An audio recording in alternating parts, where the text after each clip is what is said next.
सोची सोची बात हमारा रोवा गुनगुनाइल हा। अरे सुना सोची सोची बात हमारा रोवा गुनगुनाइल हा। ना जियब तहरा बिना आजुए बुझाइल हा। ना जियब तहरा बिना आजुए बुझाइल हा। तोहरे ही चलते हमारे अखिया लोराइल हा। तोहरे ही चलते हमारे अखिया लोराइल हा। ना जियब तहरा बिना आजुए बुझाइल हा। ना जियब तहरा बिना आजुए बुझाइल हा।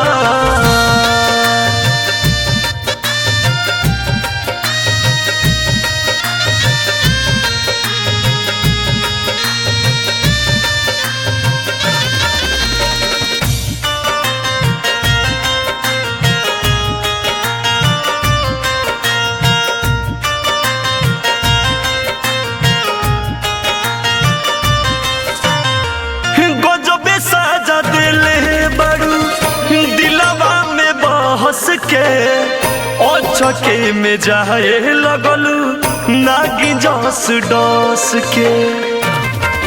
अब नइखे दवाई कवनो एह गम के।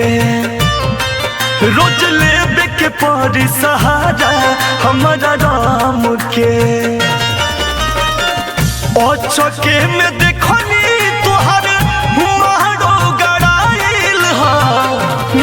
जियब तहरा बिना आजुए बुझाइल हा। ना जियब तहरा बिना आजुए बुझाइल हा।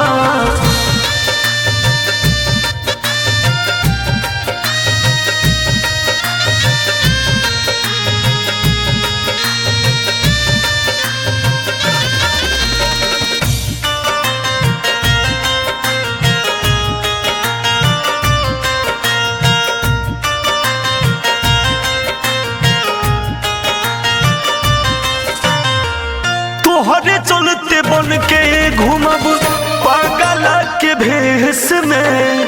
कौन कमी रहे बोला गिरी अभिषेक में। जिया तेज मुआ दिहलू हमके छोड़ के। अचके में तू चल दिहलू दिलवा तोड़ के।